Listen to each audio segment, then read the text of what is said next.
Welcome back to the Right Way Sports Network YouTube channel. I'm your host, Aidan, Maher, and in today's video, I'm going to be taking a look at Mac Jones and doing a Dynasty Fantasy Football outlook. What are the pros and cons to rostering Mac Jones? What makes him a bit of a unique Dynasty asset compared to some of these other quarterbacks?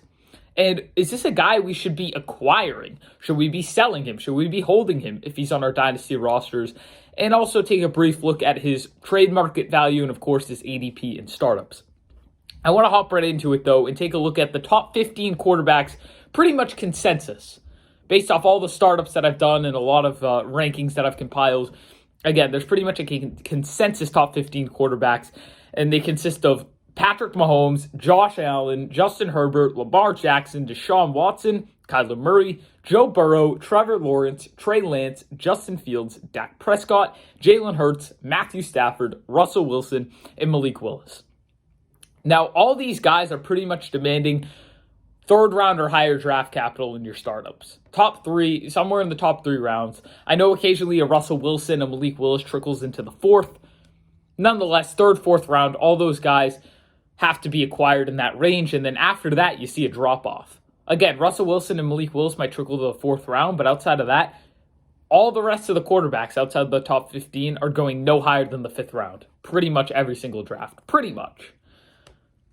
And in that next tier, one of the top options is Mac Jones. And I believe Mac Jones is one of the top options, and I know consensus does as well. Now, what makes Mac Jones an enticing Dynasty asset is his longevity. Outside of the top 15, Mac Jones is easily, and I mean easily, the best longevity play. If you're looking for that QB2, maybe even your QB3 if you go quarterback heavy at the beginning of your startups. Mac Jones, and you want that stable QB2, maybe even that stable QB3, Mac Jones is the play all day long. I don't like to speak in definites, but I can pretty confidently say Mac Jones is going to be in the league for at least 10 more years. Pretty confidently say that. A similar career arc to a Kirk Cousins and Andy Dalton. Obviously, Mac Jones had that first round draft capital, just had a very encouraging rookie season. He's a cerebral, efficient, accurate throwing quarterback that just lacks athletic upside, rushing upside, but still, he's going to be a starter in the league for years to come. But that should tell you something, that Mac Jones is really the only longevity play outside the top 15. Maybe you want to say Davis Mills could potentially have some longevity there. There's a couple other young quarterbacks that could maybe blossom into it, but the fact that Mac Jones is pretty much locked in to have this longevity, unlike all those other guys pretty much outside the top 15, yet he still isn't with all those other quarterbacks that I mentioned in that top 15, tells you something about his upside. Last season, Mac Jones had 44 rushing attempts for 129 rushing yards and 0 touchdowns. 0. He brought nothing to the table as a rusher, and he never will. We know he isn't a good rusher, and that rushing volume is what creates ceilings in fantasy football. Occasionally, you get these really good passing quarterbacks that are either attached to really good receiving cores or they're attached to really good passing volume, and they prosper because of it. They have some top 12 finishes fairly consistently. I know, like Tom Brady, for example, over his career has been consistent top 12 finisher, despite bringing absolutely no rushing value.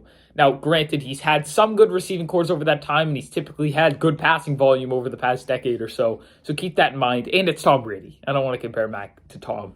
But at least with Mac Jones, I guess you're kind of hoping for like a Kirk Cousins. And Kirk Cousins has had some top 12 finishes. Granted, they're typically on the back end, but still.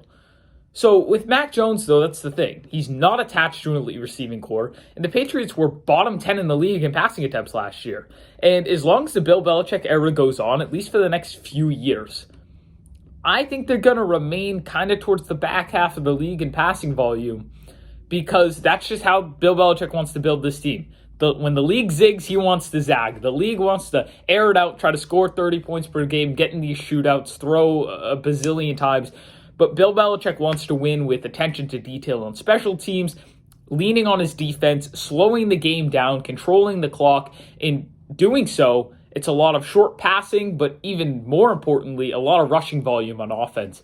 And that takes away from Mac Jones' passing upside as well. So that's what scares me about Mac Jones in terms of a ceiling. Now, his current ADP is in the 5th round. You probably, again, so in your startups, you got to take this guy in the 5th round.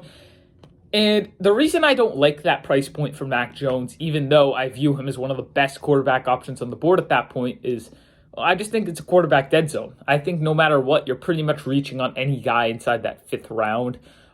Maybe there's a run on quarterbacks. Maybe there isn't. You just your hand is forced. I get it. But typically, it's not going to be the case. Typically, you're going out of your way to reach on a quarterback in that range. And the same thing goes for his trade value right now. I think he's overpriced. And the biggest reason is he just lacks that upside. Now, for me, I get it. Even as somebody who treats Dynasty a little more like a redraft league, you still want some stability at the quarterback position. But I'm not willing to pay that price for it when he brings that capped upside, which is, again, exactly the case here with Mac Jones.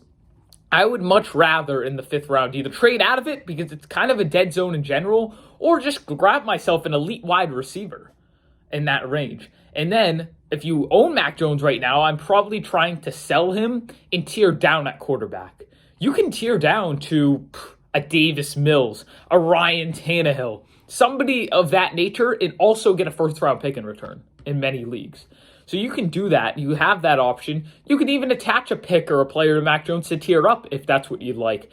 If Mac Jones is your QB2, you're not too satisfied with it, there are tier up and tier down options all over the board with Mac Jones. Does that mean he's a bad hold? No, I don't think he's a bad hold at all, because we all have different dynasty philosophies. Maybe that's one of those slots. You're like, man, QB2, I just want some insurance at that position. I just want some stability. I get it. You can hold Mac Jones.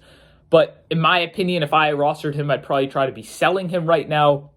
And I certainly would not try to be acquiring, because I think you're overpaying for Mac Jones at that price point. Again, his current market value is kind of like a mid-first round pick. I know you probably couldn't flip Mac Jones for the 101 in this class, but you could get one of the top picks. You could get a 2023 first, which is definitely an enticing option.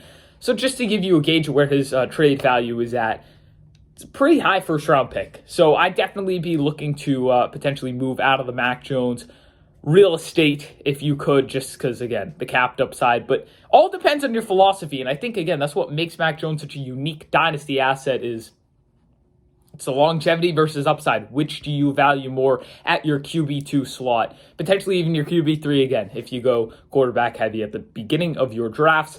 But that's going to wrap it up for today's video. I hope you enjoyed the short dynasty outlook. Make sure you guys go follow us at The Right Way Sports Network. We've got a Twitter. We have got a YouTube channel, which you can go subscribe to right at the bottom. And of course, we've got a Patreon page where we are making people money each and every day with our daily game picks. I can assure you that is a worthwhile investment. But that's going to do it for me. I'll see you guys next time.